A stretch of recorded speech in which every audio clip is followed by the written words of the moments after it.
Bij de tennisclub in Dokkum staat het nieuwe seizoen voor de deur. Treinbeheerder Pieter de Graaf is druk dwaande om alles op het tijd kreeg te krijgen.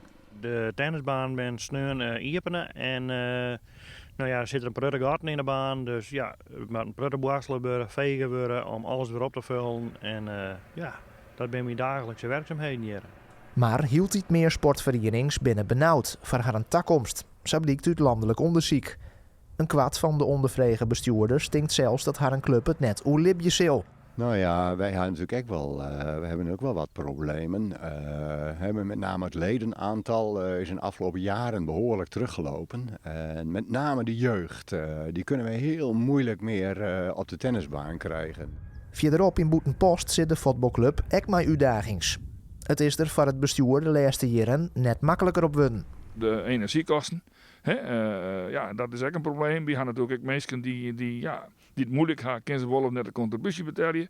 Hoe ga je daarmee om? Dus we hebben wel vraagstukken als bestuur, die hier we vroeger net. Maar echt benauwd voor de toekomst binnen ze in Boetenpost net. Nou, ik denk net dat wij, hoe vier we er net mee binnen, daar leer ook niks van. Want we zijn een dorpsclub. Maar ik kan me wel voorstellen dat verenigingen die in grote steden zitten, of hele lietse dorpjes, dat die de dreger gaan is.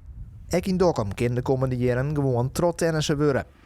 De club hoopt Takomier zelfs naar een volslijn nijcomplex te verhuizen.